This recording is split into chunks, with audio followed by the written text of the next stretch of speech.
Hello, good afternoon, everyone, and welcome.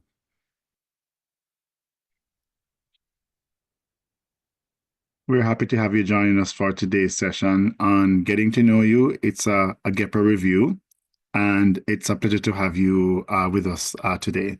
Our focus will be on deepening your understanding of the Government Performance and Results Act, GEPRA. That's why we often shorten it and say GEPRA because it can be quite a mouthful. And today we want to explore how the GEPRA influences but also enhances our programs, our 21st CCLC programs. And so today we will do an overview of the GEPRA. We'll talk about its impact on your daily operations, but also look at some strategies that you can use to leverage the GEPRA to continuously improve your 21st CCLC program. I'm Andrew Francis, and I'm a senior TA liaison with the 21st CCLC NTAC. I've been a part of this work for over 5 years, supporting 21st CCLC programs on the technical assistance side, but also working as an evaluator as well and providing general support for quality improvement. And so I get very excited about the GEPRAs and how it really supports our work in telling the story, but also helping us to be on track with really meeting the needs of our children and our students and their families. I'm joined by Hillary, and she's going to also share a little bit about herself as well. Also a senior TA liaison with experience over the last 3.5 years in providing technical assistance around 21st century programs in a variety of roles, like Andrew mentioned. And I have the pleasure of hosting our office hour segment that will come after this. And so we want to answer your questions about GEPRA today. And so there is a Q&A box at the bottom of your screen. Start dropping those questions in so that we can get some of those answered as we go through our segment today. But I'm going to pass it back to Andrew as he shares a little bit more about GEPRA just to get us started and base set the playing field for us today. Thank you, Hillary. And definitely, please put your questions in your comments and bring to bear your own experiences, for today's session. We'd like to just remind you of the 21st CCLC NTAC's vision and mission. Our vision is for all Nita M. Lloyd 21st Century Community Learning Centers, SEA coordinators, and professionals to obtain the knowledge and skills to implement programs that engage and empower students and their families to build lasting success as lifelong learners. And we do that through our mission, which is really by providing best practices, evidence-based resources, professional learning opportunities for all stakeholders to better understand, the needs of, especially, and to support underserved youth and their families. A big part of our work centers around these priorities as we seek to build capacity. We're talking about addressing the impacts of COVID-19, providing equity of access to resources, the academic focus areas, which we'll talk about as we zoom in on the GEPRAs as well today, but also the statutory and programmatic requirements. And the GEPRAs in particular represents, a statutory and programmatic requirement for those of us who are involved in implementing 21st CCLC programs. So that's where we'll signpost today as we talk about the GEPRAs, but also look at how this requirement also aligns with other areas of focus when it comes to 21st CCLC programs. So before we dive into the content for today, let's get a sense of your relative understanding of the GEPRA measures. We're going to share with you 3 questions, and we'd like for you to select one answer for each of those. And we have some wonderful music to get you going as well as you share with us your response to those. Hillary, and anything else you want to add as folks prepare to share the answers? No, we're going with the theme of getting to know you a little bit. And so we got a little music going for you.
right.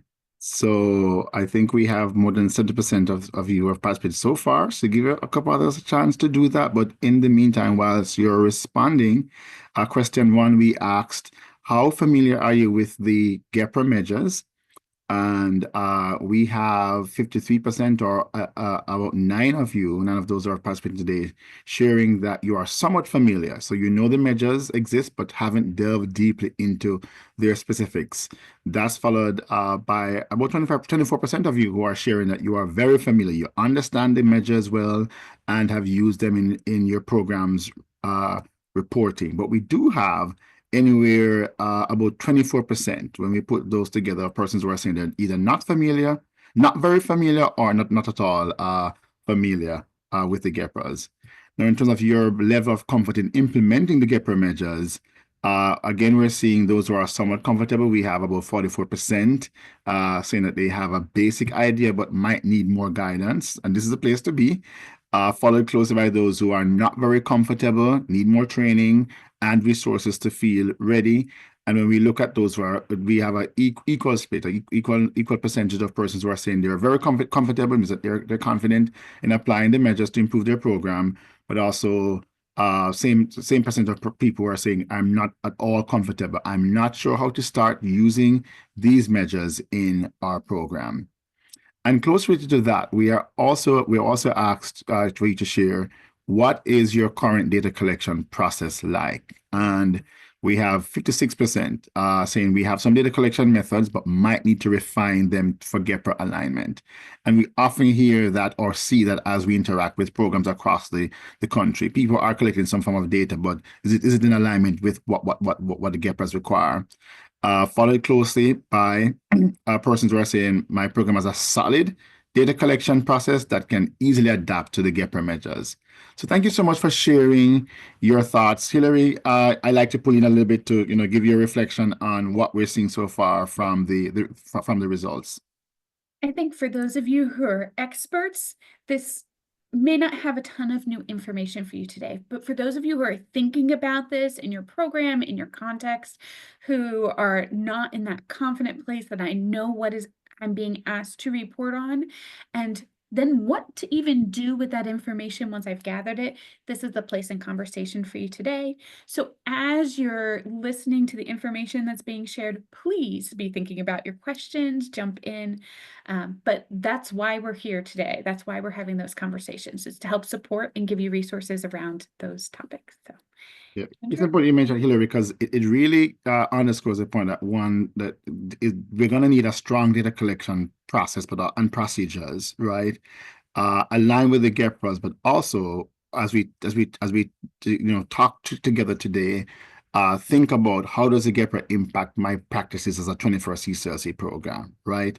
What's happening at the point of service and how am I collecting data, when, where, etc. to guide that process.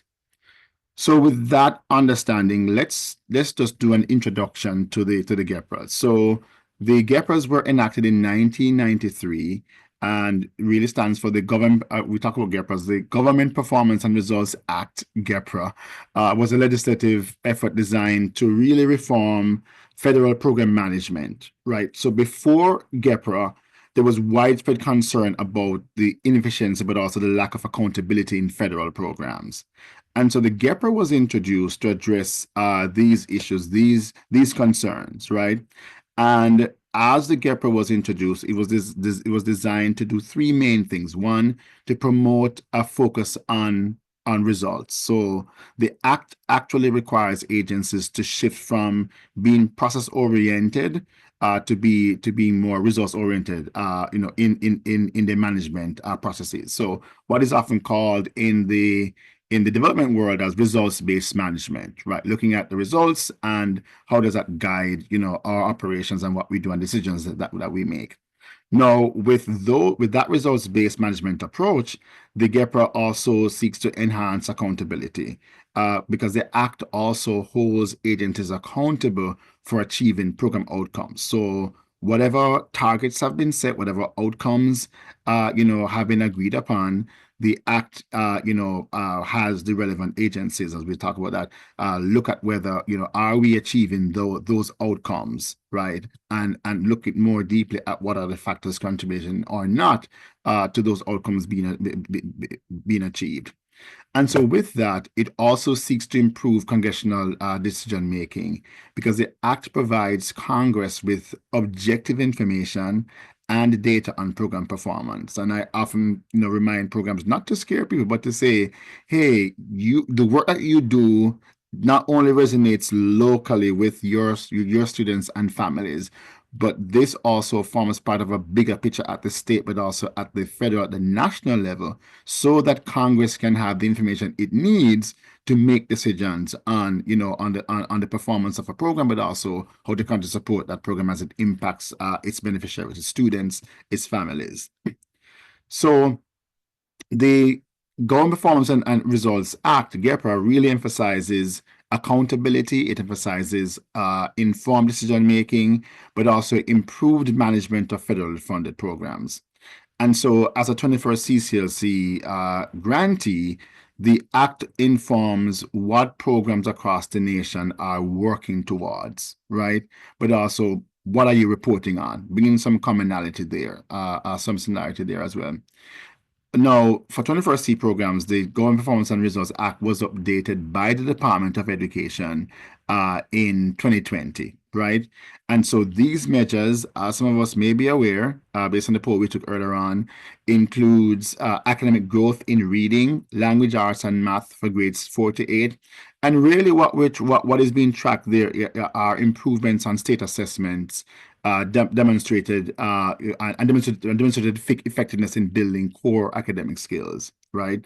The second GEPRA has to do with the percentage of students in grades 7 to 8 and 10 to 12. Often something we have to distinguish as well for folks, who are attending 21st CCLC program during the school year and summer with a prior year unweighted GPA below 3.0, who demonstrated improvement in their GPAs, which means that, for example, we're now in the 2024-25 academic year, looking at students from the 23-24 academic year who had GPAs, unaudited GPA below 3.0. So for this year, we're going to be looking to see, okay, did they demonstrate improvements in their GPA?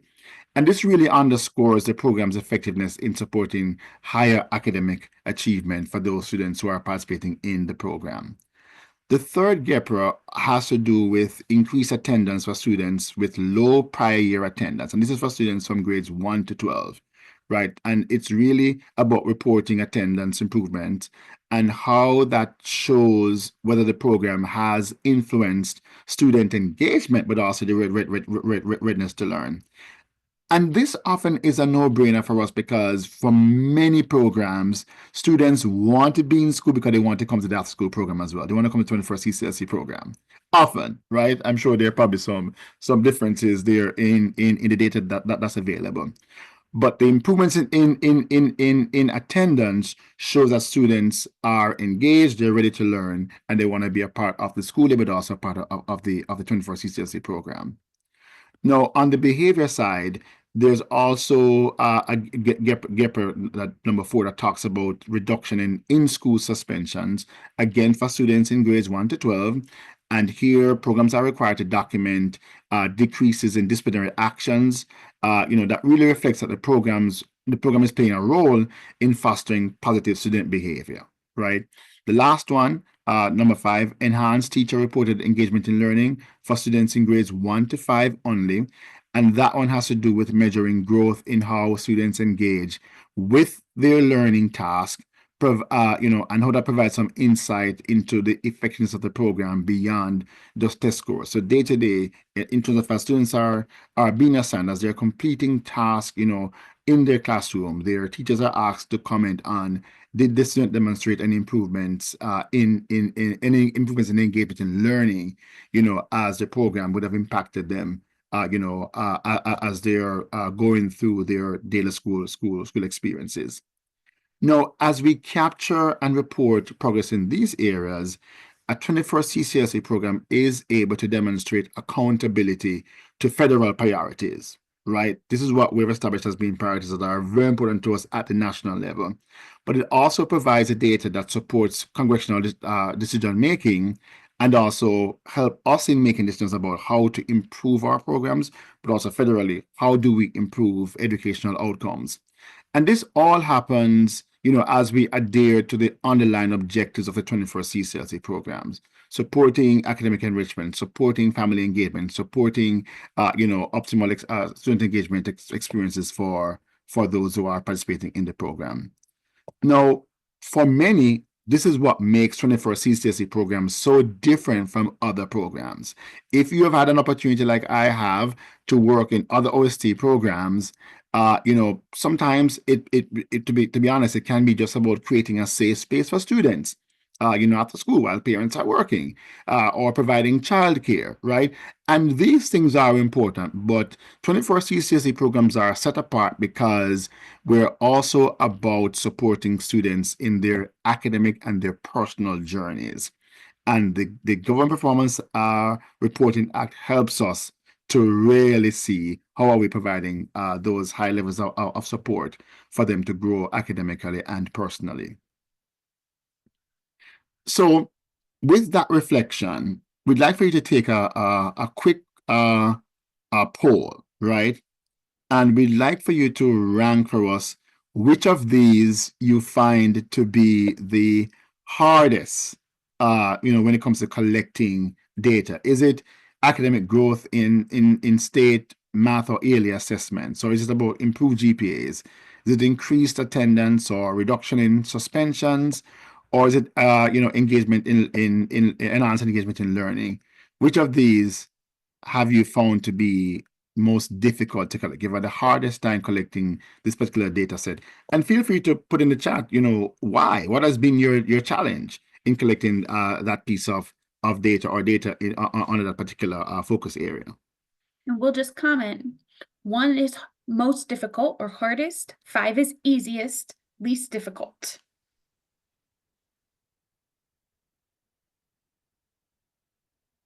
People are thinking, figuring out, because it's not always easy to figure out, because you have ebbs and flows in terms of your data collection process and experiences. But let's see what's happening so far. Give you a couple more seconds to get those busy fingers and to share with us, which you consider to be most difficult. No, Andrew, I think some of this is very dependent on some of your context and place and space. And it's interesting to hear and see different people's responses. Some of the schools, some of the districts, they don't have a GPA. And so they're asked to report on them. And that has to be calculated, figured out using other information. And so that can be a really difficult one, especially those middle schoolers where they tend not to have them. Some programs are maybe off-site from school. They have a really hard time engaging those teachers in those teacher surveys to measure that engagement and learning. There's all kinds of different ones around translating that information, collecting that information that programs are experiencing. We're getting some good feedback in the chat around Absolutely. those answers. So, and we often hear some of these challenges in terms of one being in an LEA as one process, it is almost easily attainable at a fingertip. You have a data specialist, you have somebody, a data coach, somebody in the district, or who can give you that data very quickly, or within the school, right? But of course, we hear our friends who work in community-based organizations who share with us that it can be very difficult sometimes getting that data, even in cases where you do have a data sharing agreement, right? But definitely we can see that being a challenge. So when we look at the poll here, Hillary, what's the data telling us? We see there by order. Enhanced engagement and learning is number 1 most difficult for everybody. I will shout out coming later in the spring as we get a little closer to teacher survey time. We will do another huddle on this and talk about some strategies you can use to get better response rates on those. So Well, we're excited and looking forward to that. you got me excited, Hillary, because I Okay, felt like talking I'm forever. No, but excited that's about it. okay. That's okay. No, no, I'm excited about it. It's okay. It's hard though. Like we know it's hard. It's hard for everybody. So it looks like the second runner-up are those GPAs that I mentioned, and that really can be a challenge for a variety of reasons. So if you're somebody who struggled to check GPAs, why? Why are those improved GPAs a problem? Mm, Um, you know, and then you get into the communication across systems. Trish, yes, absolutely. mhm, And those are conversations that many of the SEAs are having across those spaces, because those conversations about how to access the data and using it effectively is an important part of that challenge. So, mhm. Yep. absolutely. Thank you all for sharing. And as Hilary says, as we'd have that session closer to spring, but also for now, work closely with your state personnel, work closely with your evaluators, your school day personnel, your district personnel, or even your own internal data personnel, if you are in a CBO, to work through those things in terms of how to get this data, in all the areas listed, so that you're able to meet the requirements, but also have the results that you need as well to make decisions about your program. Now, what do the GET parameters mean for 21st CCSE programs is also very, very important, right? And we'd like to emphasize that everything isn't apples or oranges for all of us, depending on our state. So when we talk about data collection, the terminology, the methodologies may vary by state, and we want to recognize that. What you need to ensure is that you have a very clear understanding as to what your state requires, right? And they may provide it to you through existing trainings or through manuals or guidebooks. Spend time going through that. But we provide you with some general thoughts about when we talk about the key components as to what the GET parameters really mean for 21st C programs. But of course, always refer back to specifics provided by your state. So we're talking about rigorous data collection and management, right? As a program, it's absolutely important for you to collect accurate, grade specific data that reflects the changes in students' performance, but also their behavior over time, right? And so you want to ensure that you are using validated assessment tools, that you're following the definitions and methodologies provided by your state, and that you're also ensuring that you are maintaining student privacy, that you are adhering to data security standards, such as, FERPA, the Family Educational Rights and Privacy Act, right? You want to keep those.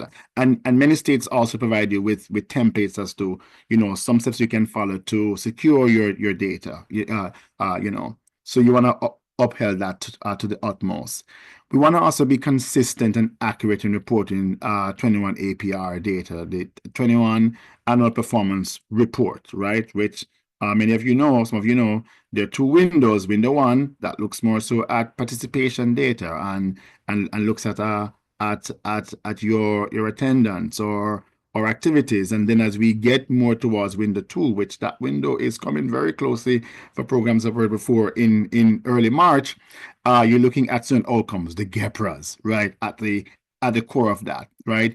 So you must submit performance data. And sometimes this is whether through the APR 21 system, or you may have a state-specific system as well. And that must also be submitted according to the timelines provided. I mentioned some of that a while ago. But some states also provide other timelines so that they have more time to review the data ahead of the federal timelines for final submission. As you adhere to these reporting instructions and the criteria provided, you're able to provide the evidence on the progress that you have made as a program, but also you're maintaining compliance with state and federal requirements as well. That allows you to be in a position to make evidence-informed program adjustments, right? The data you collect is not just something that you submit and forget just because you want to be compliant, but it's intended for you to also to use, but also at other levels, to be used at the state level, at the program level, to look at trends, look at strengths in your program, any areas for improvement, and then you're in a position to refine your curriculum, your intervention, but also take a second look at your staffing strategies. Probably need to redeploy staff to focus more on other areas or other activities because of what the data is telling you. But generally, how you allocate your resources as well to better meet the needs of your students. And I believe overall, it allows for transparent communication and accountability. You're able to provide your stakeholders with regular progress update on your results. And that includes your, not only general stakeholders in the education sector, like, those who are school leaders or so, but also families, staff, community partners, breaking down that data for them so they understand and they can also contribute to the process and be able to support you in improving and just to understand the impact you're making so far, but also how that impact can be expanded as they know exactly what progress you're making in your program. There are some compliance essentials that you also need to bear in mind. You want to ensure that there's alignment with your grant goals, right? The data you collect isn't random. The GEPRs ensure that the goals you set for your program and the outcomes you report reflect and that they are in alignment with broader federal priorities, right? It helps you to streamline your focus, right? What activities, what resources we will provide, we will procure as we take steps to improve academic performance, to increase attendance, to foster positive behavior. So you're taking a very targeted and intentional approach that's guided by the GEPRAs. And of course, with that, you can demonstrate your value, demonstrate accountability to that framework, and then also use that to guide any continuous improvement effort as well. As you look at your data, as you visit your data, you look at your outcomes and how it aligns with these measures, you also gain insight as a program leader or a program staff as to what do I need to refine in my program? How do I refine these and improve these results over time as well? And so a very good place to start is to also take a closer look at this continuous improvement cycle, right? Which, if you look at the slide we have here, it really has two dimensions, two sides. To the left, we're talking about how we align our practices to the GEPRA measures for 21st CCSE programs. But then also you can think about, okay, what kind of action plan can I put in place to, to have this continuous improvement cycle operational in my program so I can see the results. So when we talk about curriculum activities and aligning those, you're thinking about designing curriculum that emphasizes the measurable improvements in reading, in language arts, in overall academic achievement. And so you're asking yourself, if I've set a target for X percentage in improvements in performance and state assessments for my students, am I offering the targeted tutoring? Am I offering the academic enrichment sessions? Am I offering STEM-focused literacy projects that will help students to, build their competency, build their skills over time? So when it comes to that assessment, they are equipped to be able to make those improvements. But that could also look like, teacher-reported engagement as well. You're not only just hammering through those worksheets in math, ELA, or science, but you are creating that hands-on interactive experiences for students, in grades 1 to 5, because that's where the focus is for the teacher-reported surveys on student engagement, to increase engagement in learning. So you're also using those project-based learning modules, and you're integrating arts or SEL to optimize the experiences, so students, are able to enjoy the experience while also learning, and of course that also results in them being more engaged in the classroom and completing those tasks as well. It also impacts your staff development, right? What training will you provide based on the data? This is for all the GEPRA measures, right? Are you going to provide training for your staff in differentiation or evidence-based instruction or practices, right? Also, the data you're collecting, you're leveraging your data systems as well to collect, to analyze, and to report on all the related areas. And overall, it impacts your allocation of your resources to meet those 5 GEPRAs, right? So it's that results-based resource allocation, results-based budgeting, results-based data collection. Everything is wrapped up in the GEPRAs when you really take a look at that. And then also using that data to make decisions about, trends in academic growth, adjusting interventions for students with low GPAs, looking at how you're providing ACL opportunities for those with behavioral challenges, but also personalized learning for enhanced engagement for your students. And that allows you to go through that cycle of planning, setting clear objectives, implementing those strategies, whether it be math focused or ELA or reading instruction for grades 48 students, or also how you're going to engage families in the process as well, having workshops with them. And then you're also going to step back from doing that to then study and see, okay, I'm going to monitor progress and look at the data that we're collecting or getting from our school day periodically to see, is attendance improving by quarter. Don't just wait until the end of the year to figure out, did we improve school day attendance? But each quarter, we're collecting the data to track to see, are we on target to meet the overall goal and objective, that's aligned to the GEPRAs. And that allows you to make adjustments, allows you to act, to refine, and make decisions real time. And that's what I think. That would be my final words before I hand over to Hillary to facilitate office hours. That you collect this data and reflect on it monthly, quarterly, so you're tracking your progress over time and see what adjustments do you make to ensure that you're able to meet those KPIs at the end of the program year. Over to you, Hillary. Thank you, Andrew. That was a great overview, and we're starting to get some questions in, so feel free to drop those in the Q&A or in the chat box.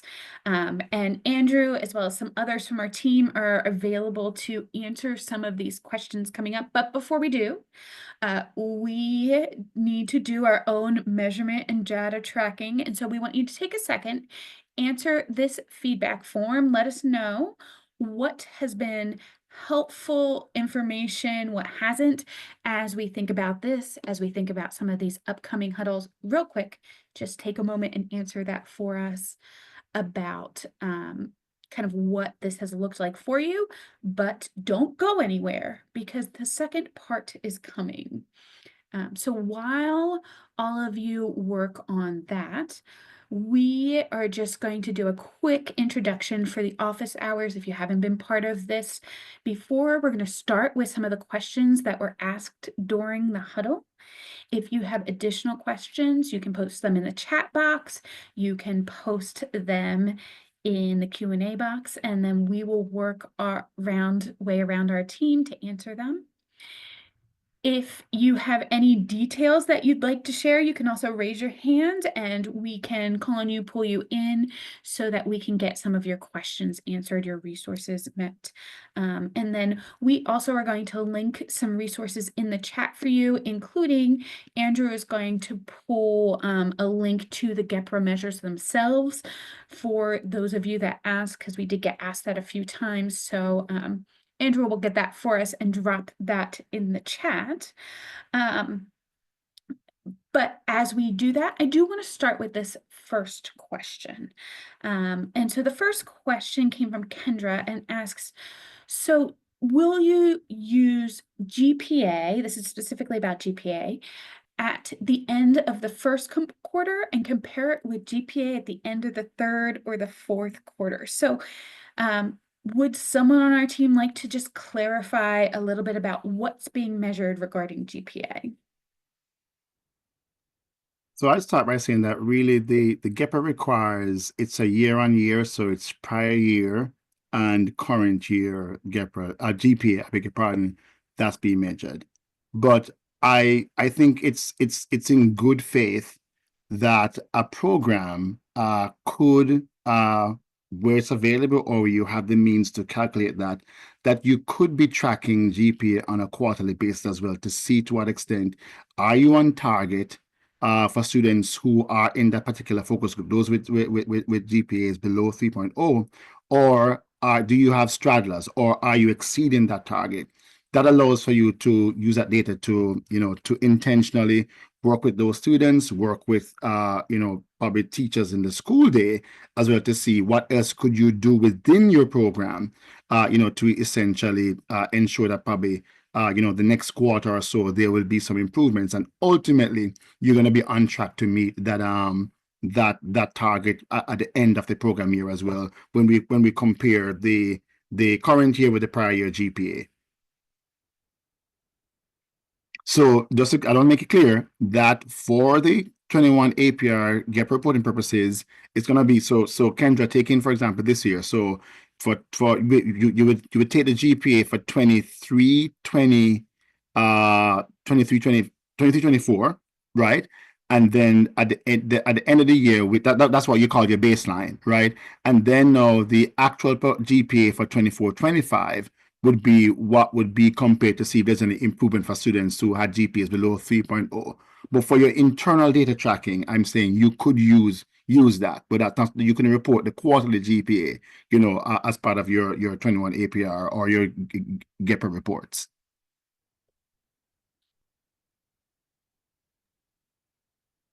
Thank you for that clarification, Andrew, on that question. So one of the comments Tara made was, so data sharing can be a real challenge. How can programs start to strengthen this work? What strategies that can they use to do more effective data sharing? We've already mentioned in our session today these community-based organizations and the challenges they may face in getting that information from the LEAs, from the schools, while LEAs may have that a lot easier.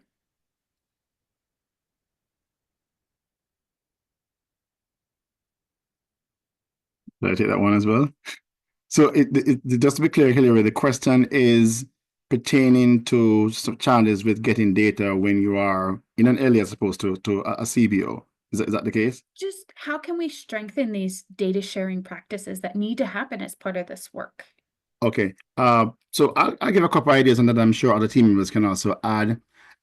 A big part of the process I've used is when the evaluation plan is developed for a program, right? Or whatever other requirements your state may have in terms of documenting how you will measure the effectiveness of the program, of course, being aligned to the GEPRAs, is to start with there should be some sort of a steering committee, I encourage, that includes all the partners. So if you're a CBO, CBO representatives, program leaders, as well as school day personnel are on that steering committee, and that plan is presented to that team at the outset of the program year. So there's like a sign off. In fact, the development of the plan itself should and could include those persons so they contribute to it as well. Of course, you may have an evaluator who's an expert, who is leading that process or guiding the process, but you have those stakeholders participating so that,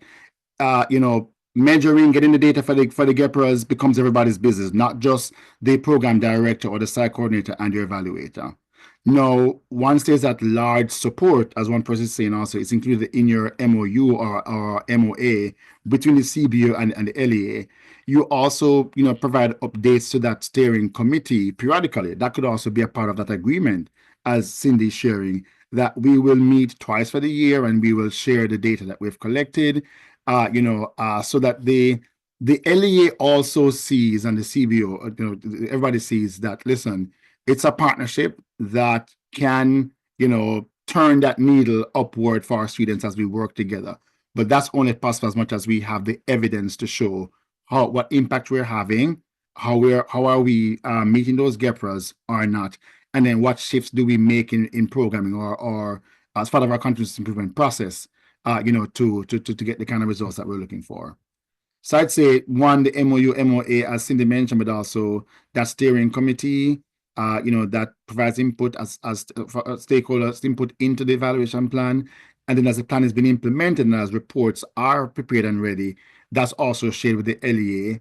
And then whatever other means of dialogue between program leadership and the relevant data persons in the LEA, that's also going to happen behind the scenes to get the data collected, analyzed, and then sharing that back with those folks so they know exactly what the results are and how they can contribute to the achievement of the GEPRAs.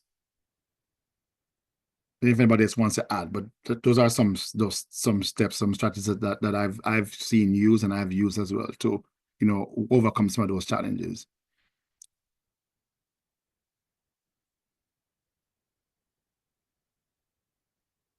So unless anyone else from our team wants to jump in on that one, for the next question, Jacqueline asked, so what kind of GPA conversions have you seen for those who don't use a GPA or use another measuring system? What kind of best practices are we looking at? And Jacqueline, I am going to encourage you highly to talk to your state coordinator of your 21st century program, because some states have put out guidance around that and how to approach that based on the context, based on the place and space. And so you really will have to lean into them for that feedback specifically. So I'm sorry, I don't have a more direct answer for you, but hopefully that points you in the correct direction. And if you need contact information or help in knowing who or where to at least start with that, we'd be happy to point you in that direction. Just let us know. So one of the next questions is, Andrew, you mentioned 21 APR during the session. We've talked a lot about GEPRA. Would somebody on our team be willing to talk about what is the difference between the two? And if you've never heard about 21 APR, what is that? Who's using it, and why may you or may you not be aware of that?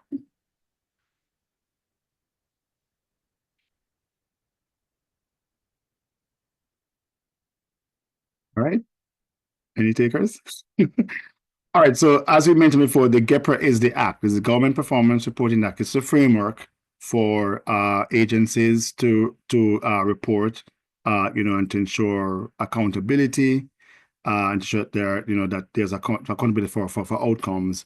While the 21 APR are the 21 for 21 CCLC, it's the annual performance report, which is submitted to Congress and their functionaries of the government and the whole process who pull those reports together. But the reports are compiled based on the data that's reported by subgrantees, and by extension states in the what's called a 21 APR portal or reporting system, right? It's an online platform. And there are a set of indicators which is really a build out of the 5 GEPRAs essentially, right? But looking at different comparisons, computations of that to essentially determine how each program would have performed against those GEPRAs in a given year. And earlier we mentioned that that is done in 2 windows. There's window 1 that looks at, I think, as I said, participation, attendance, and activities. And then we have the outcomes, which are the 5 GEPRAs now in particular, and the different grade levels for each of the 5 GEPRAs that we mentioned before. That's all reported whether in the online system or, as we said before, states also have their specific systems that data is submitted to. So consult with your state, if you're not very sure, if you're a new program and you need more details in terms of how that happens, because states also often issue guidelines to subgrantees as to when and how they'd like for that data to be reported, and what systems or tools or templates you ought to use to fulfill those requirements.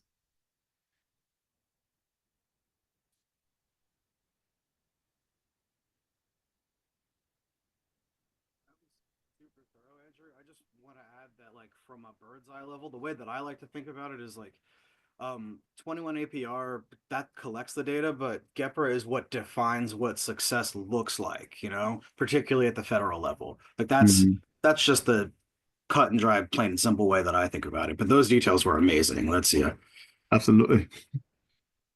No, that's a very straightforward way of looking at that and thinking about it. So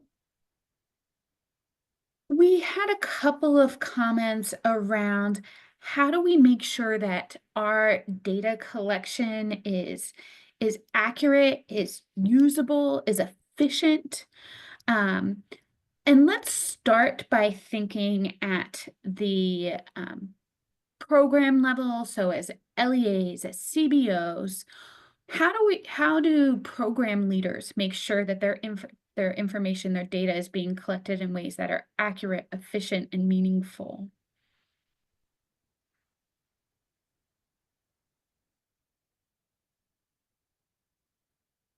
Right, I'll take it. Or John's gonna go. Go ahead, John. Hello, hello. So I think it's really important that you really focus on what are the GEPRA measures, right? And then how are you going to measure that, and what data do you need? Once you figure that out, then you figure out your collection method, So if you're going to keep a spreadsheet on the performance of students in the fall versus the performance of students in the spring, if you're going to keep attendance data and have a way to aggregate that and come up with percentages in certain time frames. But it's all about organization, and sometimes state leaders help the program leaders kind of know kind of how to arrange that. Sometimes states use a third-party system that you plug everything in. But whether or not you have that, you really need to drill down to make sure that the daytime staff members in the classrooms or whatever rooms they're using have access and know what they need to be taking track of from the beginning. Otherwise, you have a problem at the end when you have to report things and you don't have things gathered. So make sure that you've really thought about all that, and as rudimentary as it has to be, but as finessed as it can be is great. So hopefully that helps a little bit. Mhm. So what additional reporting requirements may grantees find that their state has beyond these GEPRAs? What do they need to be aware of when considering this? What else should we be thinking about when it comes to data and data collection?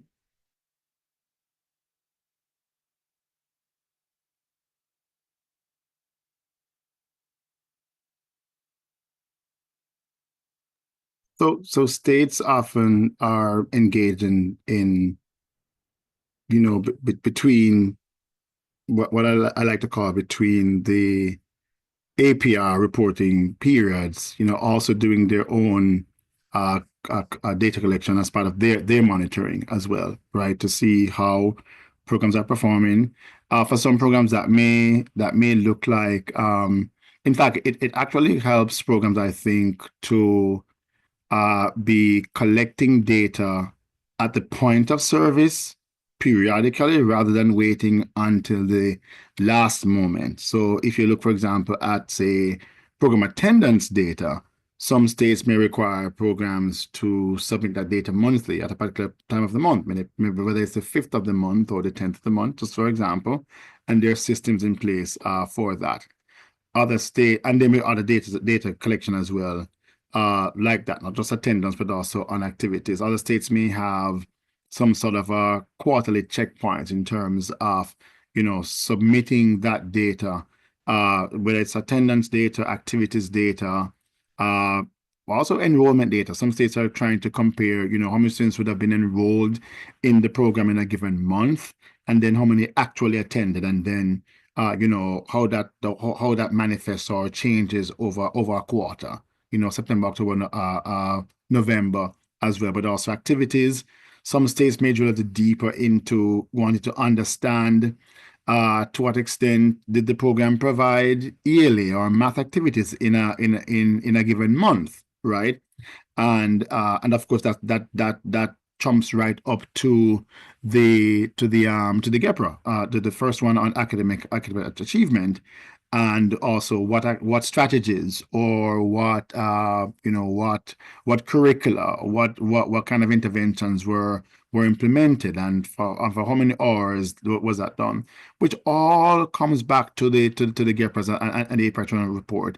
But different states I've seen have made requests for program subgrantees to report on that, whether monthly or quarterly or at some other checkpoint or at a mid-year reporting point, just to see how those activities are going.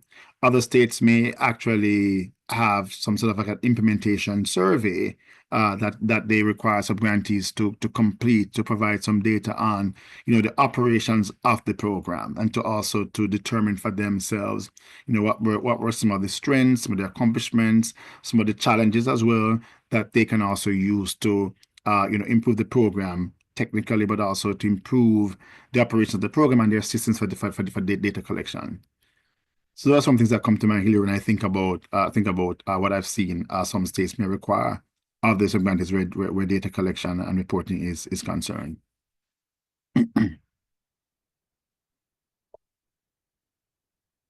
Yeah, that's a really comprehensive list, Andrew. I mean, sometimes you see like kind of unique things. Like sometimes states will want to know about like family engagement or like community partnerships that you might have set up.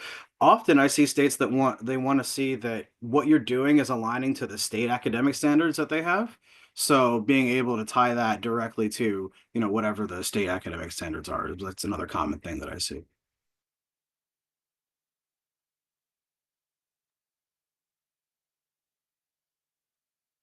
Absolutely. Many states have additional goals, additional measures, these additional things that they're needing to track and wanting to track to work towards their own pieces of measurement, their own ways that they need to demonstrate the impact of this work, of this time and energy that they're investing in. And so we have just a couple more questions. So if you have one that you've been waiting on, yours are coming. So this question, I'm going to share Michelle's directions. So, Michelle, we have a question around what are some ideas to advocate for improving a state's data collection and efficiency process. And this can include connecting databases directly instead of adding tasks to their particular database that they use for their state. Do you have any thoughts on this? I'm assuming you're talking Michelle Kuzi, not Michelle Owens. Correct. I'm sorry. Thank you. Thank you. I almost sent a message real quick. Being a former SEA in Montana, when I started, our state data collection efficiency was quite lacking. I don't know if that's the right term, but it was really hard for our subgrantees to collect data efficiently, and there were lots of complaints, right? Like collecting all the GEPRA data is a lot of work, and it's even more work now with the GPA and some of those changes that were made.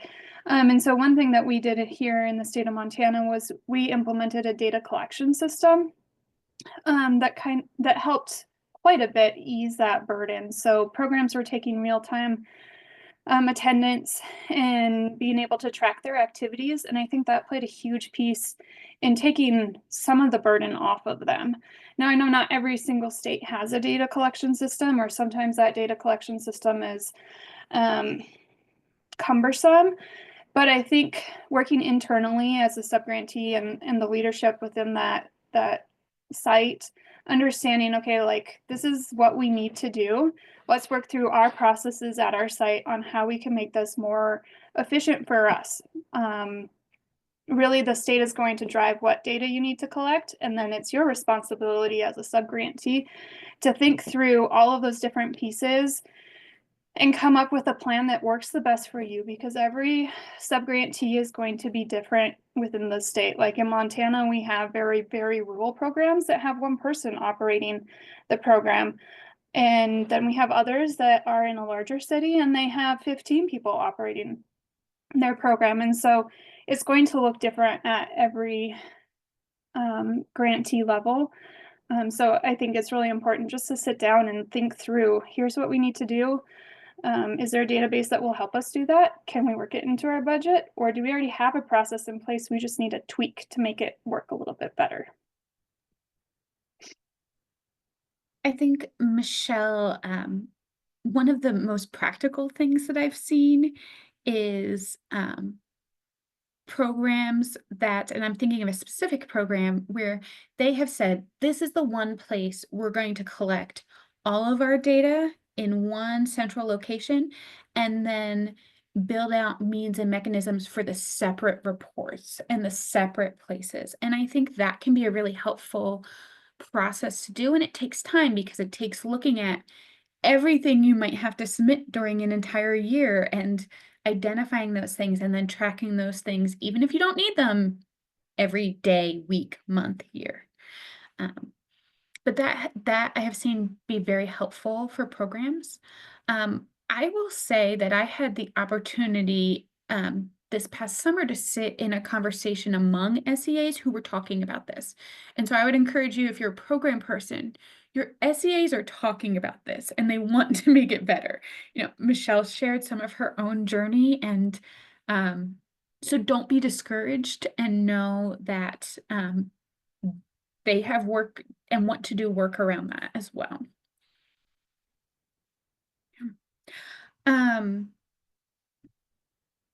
This next question kind of loops back to something that was talked about a little bit earlier.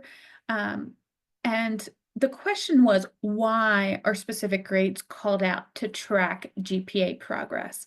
And although we may not be able to specifically answer why, can some of you share some background around that, or what might be the thought process around those grade bands?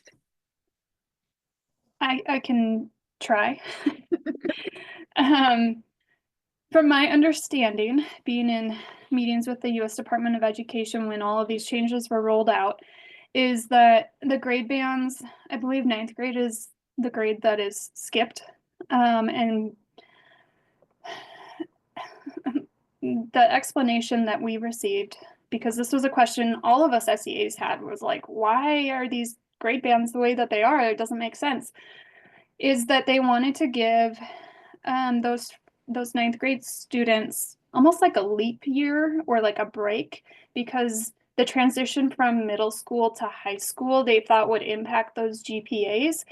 And so they didn't want to look at 9th grade. And that was the reason we were given, is that they wanted that break to let those freshmen understand high school and the intensity that comes with jumping from middle school into high school.